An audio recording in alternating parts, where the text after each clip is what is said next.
बस तेरह सातों एपिसोड 29 के बाद सोशल मीडिया पर एक नई डिबेट शुरू हो गई। जो फैंस पहले अनस और अंसा की जोड़ी को सपोर्ट कर रहे थे, अब उन्हीं में से बहुत से लोग कह रहे हैं कि अंसा को अनस से तलाक ले लेनी चाहिए।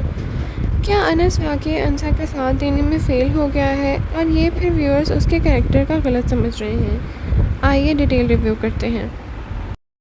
अस्सलाम वालेकुम नाज़रीन, welcome back to my channel. Episode 29 में अंसा अपनी ज़िंदगी का सबसे मुश्किल दौर से गुजर रही है। डीप फेक स्कैंडल ने उसकी रेपुटेशन, कॉन्फिडेंस और इमोशनल हेल्थ सब कुछ अफेक्ट किया है। इसी मुश्किल वक्त में ऑडियंस एक्सपेक्ट कर रही थी कि अनस उसके लिए मजबूत दीवार बनकर खड़ा होगा और सच में उसका साथ देगा, लेकिन जो कुछ हुआ उसने व्यूअर्स को बहुत ही डिसअपॉइंट किया। सबसे बड़ी बात यह थी कि अनस को पता चलता है कि डीप फेक वीडियो के पीछे शयान का ही हाथ है। वो असल मुजरिम को जानता भी है, लेकिन दादा जान की कसम और फैमिली को बचाने की कोशिश में वो सब कुछ छुपा लेता है। यहीं से ऑडियंस का गुस्सा शुरू हो जाता है।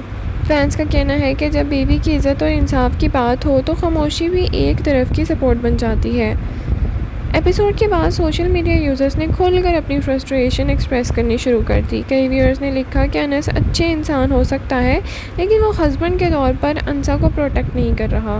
कुछ फैंस का मानना है कि अंसा को ऐसे रिलेशनशिप में नहीं रहना चाहिए जहां उसकी तकलीफ़ से ज़्यादा फैमिली सीक्रेट्स को इम्पोर्टेंस दी जा रही हो।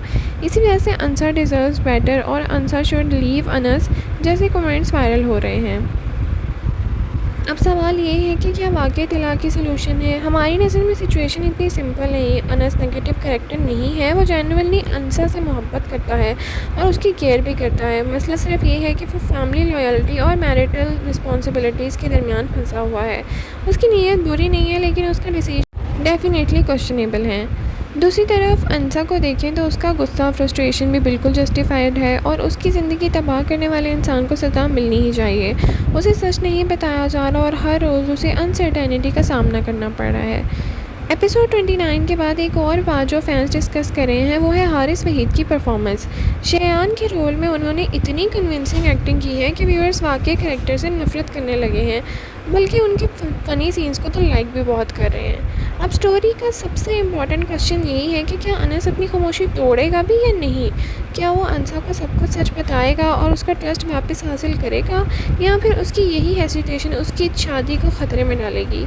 हमें लगता है कि फैंस का गुस्सा अंडरस्टैंडेबल है, लेकिन तलाक को डिमांड फ़िलहाल थोड़ी जल्दी है। अनस को एक लास्ट चांस मिलना चाहिए कि वो सब कुछ सच बता दे और शयान को एक्सपोज कर दे। अगर उसके बाद भी वो खामोश रहे तो फिर ऑडियंस का रिएक्शन और भी ज़्यादा स्ट्रॉन्ग आएगा। आप बताएं, आपको बस तेरा साथ हो एपिसोड 29 कैसा लग रहा है और क्या आप भी इस बात से मुत्तफ़िक हैं कि अंसा को डिवोर्स ले लेनी चाहिए? क्या अनस को अंसा को माफ़ कर देना चाहिए?